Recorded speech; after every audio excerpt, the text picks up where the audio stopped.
Good evening and welcome. It is Friday, June 21st, 2023. It is the latest installment of Sports Talk Live with your host, myself, Nick Burt.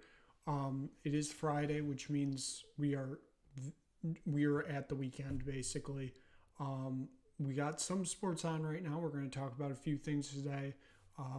Since the last show, the Women's World Cup has started. We'll take a look at a few of the matches that have already taken place. There's a match that's about to start right now that's USA-Vietnam. There's going to be a lot of goals, I feel, and it's going to be very one-sided. People tend to forget that the U.S. beat Thailand 13-0 in their first game at the World Cup 4 years ago. We also got another NFL uniform reveal we'll react to. That was from yesterday, I believe. And there's also some big rumors going on in the soccer world right now, club soccer, not international. So we will cover that also. So let's get into it. Just as they are kicking off in New Zealand, I don't remember where in New Zealand, but the USA starts with possession here. The real question is, how long will it take for them to score their first goal? I will not be surprised if it's within the first 5 minutes. We will definitely see. But, I mean, let's start there. Let's start with the World Cup. We've had a few interesting games so far. I personally was quite surprised by yesterday's two results. One was on the first game day, and another one was last night's. It was officially last night. It wasn't this morning. The first one was New Zealand. They go out first game of the World Cup. They defeat Norway 1-0, a huge upset. I was shocked by the result. I did not see them, winning that game. I didn't see them drawing that game either. So for them to get a result in that really shocked me, but a great performance by that New Zealand team coming out and, winning that game. Like I said, I thought Norway is a really good shot to at least get to the semifinals here. So to see them lose that game kind of, takes that back a little bit. And like you start questioning that, it's only been one game, but the group stage is only 3 games. So it kind of is a big factor if you win or lose games. So I was surprised by that result. Australia goes out and beats the Republic of Ireland 1-0. Not really a shocker there to me. And then last night we had another result that just kind of baffled me. Canada draw with Nigeria 0-0. It was just a questionable result for me because I figured Canada would go out there, win by 2 or 3 goals, and, all would be good. They didn't look like they had any, goal scoring, finishers on their team. They have Christine Sinclair, who's in her 6th World Cup, which I believe is the most in men's or women's. So, it's a pretty big deal. She's been in all their biggest moments. So, obviously she's playing a lesser role now. Given, it's her 6th World Cup, so she is getting close to retirement. As the U.S. just had a decent opportunity on goal, but just missed. It looks like, Vietnam look like they're playing 6 at the back right now. 7, they're putting everybody back there, basically.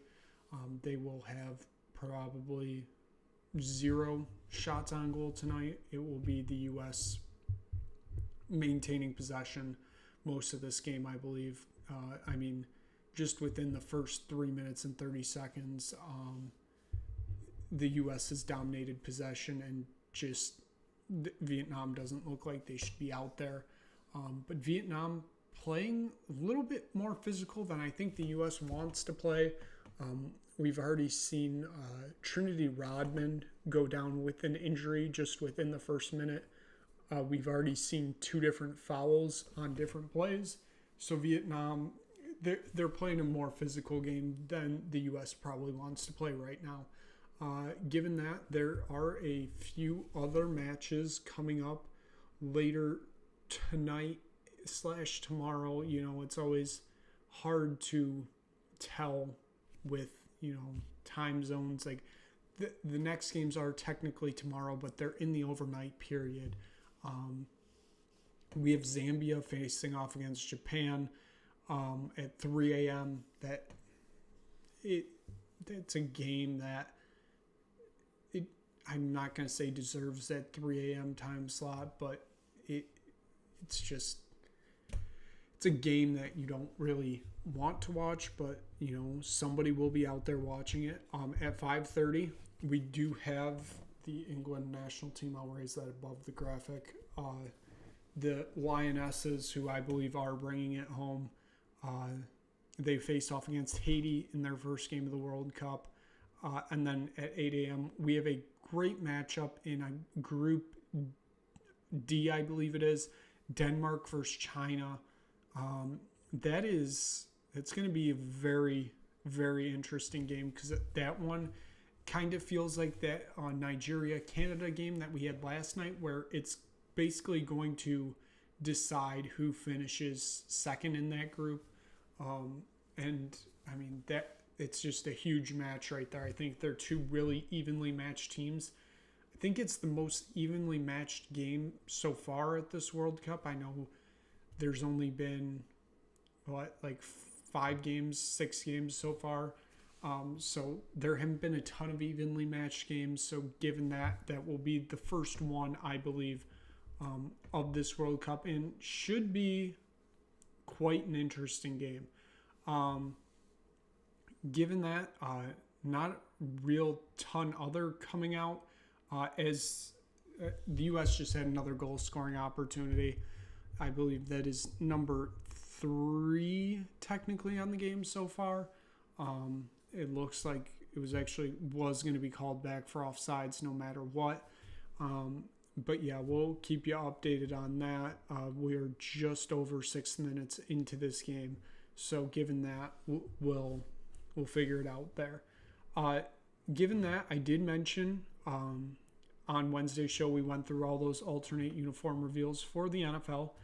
We do have another one coming out. This came out yesterday. The Indianapolis Colts, Wednesday night, they teased that they were revealing a new uniform on Thursday morning. I personally thought it was just going to be a new helmet to pair with their throwbacks that they had. And it would be like a blue helmet with the 2 horseshoes like on the back end. Peyton Manning wore it when he was quarterback, like in 2010-ish era. So his late years with the Indianapolis Colts, I figured it was going to be that. It was not. It was this. They're calling it the Indiana Knights uniform. To be honest, what is this? This is absolutely awful. You can't really tell on this picture because it's not zoomed in, but the jersey isn't just straight blue. It's like denim blue that has that like white mixed into it. I don't know. This is absolutely awful. You pair this blue jersey with a black helmet, which, why? I don't know. Why wouldn't you just go for a blue helmet? That's your color. The Colts don't have black in their color scheme. If they do, it's like the outline of the horseshoe. That's it. I think this is absolutely awful, if I'm honest. They look like either BYU, and not in a good way, because BYU has some very good uniforms. This is bad BYU right here. Or like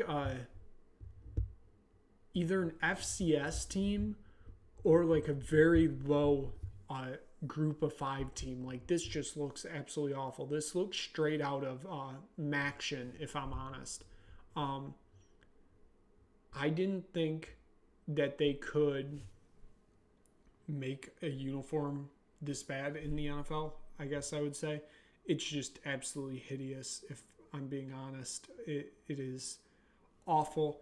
I don't know how this got past so many people. Like, why are there two stripes on the shoulders? And, like, with the same stripes on the pants? Why? Like, I don't know. Personally, I think these uniforms look awful. I know there are some people out there that like them, but this is not it. So, given that, that was the only uniform revealed in between Wednesday and Friday. The Titans, I believe, are Sunday with their Oilers throwbacks. And Monday, I believe, is the Jets throwback coming out. I believe we're still waiting on the Eagles. Also, another one, I didn't include the picture here because I felt like it was unveiled a while ago, but the Atlanta Falcons are bringing back their throwback red helmets. Like I said, I thought that was unveiled a while ago, but it was officially announced yesterday, I guess. But it's like the red helmet with the two white stripes with the middle black stripe going down. I love those helmets. That's another one I think the Falcons should have stayed with, or, at least adapted to the 21st century, I would say. It's just, it's like a timeless look, basically. And then this afternoon, the Patriots announced they're wearing their throwbacks twice, which it's a beautiful jersey. So I'm glad that they're bringing those back. Also, that's another look that should not have left the NFL, but it did. So you can't do it, and it's not going to come back anytime soon because the logo and uniform they have now has basically been there their whole run since 2001. So you can't really change that. You don't really see teams majorly changing up something that has won so many times, I guess I'd say. You kind of see that with the LA Kings now. They moved away from the form blue and gold, which is purple and gold. They moved away from that before Gretzky came, so very late 80s, very early 90s, they moved away from that. We saw in their reverse retros, they adapted, the jersey from that era to that color scheme, and it was just amazing. There have been calls for the Kings to go back to that, but they won 2 Stanley Cups with this color scheme and logo, and I don't see them changing it anytime soon. Now, maybe a new logo, but the color scheme is here to stay, basically. They will be black and silver for a while, I feel. I don't really see them going back to the purple and gold, given that, yes, they share a building with the Lakers, but at that time when they were in the form blue and gold, I believe they were both owned by the same person at the time. So I just don't see it coming back anytime soon, which is a real shame. Kind of the same with the North Stars / Wild. Even though the Wild haven't had success in their uniforms per se, neither did the North Stars really, but that North Stars color scheme will never be a full time with the Wild. Their color scheme right now just works so perfectly that I feel, it's here for the long run, basically. So given that was it, uniform wise, I kind of went on a little bit of a rant there, with logos and stuff like that, but hey, things happen.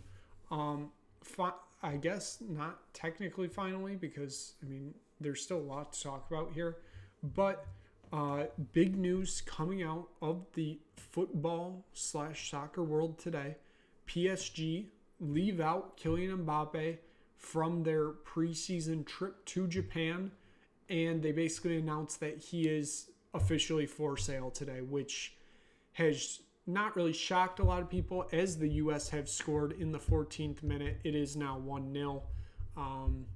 The march to 7 goals begins, as The over-under was 6.5, so number might be important to some. You never know. But like I was saying, Mbappe is now officially for sale. That is, I feel, huge news. Apparently they were PSG was attempting to offer him a 10-year, $1 billion contract or something close to that. And it's now seeming like it may be over for Mbappe at PSG. I don't really know. I feel like this happens every single year, and then he signs an extension right at the beginning of the season. So we're probably a few days away from that, if we're honest here. But this just has a weird feeling about it that this might actually be it, I guess. Because it doesn't seem like he was ever going to extend his contract with PSG. The rumor is he was telling his teammates that he's basically already signed a pre-contract agreement with Real Madrid and will be joining there on a free next summer, which technically can't do right now, but there's ways around it. I don't really see him going anywhere other than Real Madrid. I feel like it's Real Madrid or PSG. I don't see him making the jump to England, A, because I don't know if anybody has the money to pay PSG what they want, and B, I just don't know if he wants to play in England. I think he just wants to play for Real Madrid. I don't really see him, turning that down to go play in the best league in the world, basically. It's just, very hard to see that happening, basically, because I just don't believe that he wants to do that. Like I said, it seemed like Real Madrid. It seemed like Real Madrid last year. Then he signed an extension, and now we're back to it feeling like Real Madrid, and I'm sure he'll sign an extension, but we'll see with that. Other news contract-wise came out yesterday. I believe it was. Harry Kane will not sign an extension this summer, so kind of puts the pressure on Tottenham. If they want to do something now, to A, either sell him, or B, just keep working at a contract, I guess. I don't know where to go from here, to be honest. I feel like right now, I think the best option for Tottenham is, I don't know. I don't know what it is. Me personally, I'm going to say let him stay for a year. Let him play under Postecoglou. Postecoglou plays heavily attacking football, and I feel like Kane's going to feast this year with goals. I think he's going to get 25 at least. He did score a lot of their goals last year, and that was with Antonio Conte, Christian Stellini, and Ryan Mason as his managers. So I'm hopeful that, he plays this year, sees development in this team, like we're going somewhere, signs an extension, and then we can deal with that down the road. But I kind of, it feels more and more each day that he's going to leave on a free and go somewhere else. I don't know if he's going to sign an extension. I don't know if he wants to. He wants to win trophies. And right now, is this the place? I don't really know. I'm hopeful under Postecoglou. We have to show something this year, I think. I'm hopeful that we show something this year, obviously. It just worries me, basically. He's one of, if not the greatest Tottenham player of all time, and him just possibly leaving on a free doesn't seem right, basically. But also, I don't know. I worry about him leaving on a free and then going somewhere like Chelsea. and that just absolutely ruins all his reputation with Tottenham, I feel. It would be even worse if he wins trophies there. Like that, people are already calling Pochettino a snake for going to Chelsea, which he is, but that's neither here nor there. But people will be saying the exact same thing about Kane if he goes there. Is it on the same level as Sol Campbell? Probably close. I don't know if it's fully on that level, but it is quite close to Sol Campbell levels if he goes to Chelsea. Just absolutely dead to people. And it would be a real shame to go out that way. I mean, he is a club legend, and I feel like he needs to go somewhere where that doesn't ruin his reputation, basically. I just don't know what happens here. There's really haven't been any signs of what could possibly happen, except basically being said that he's not signing an extension this summer.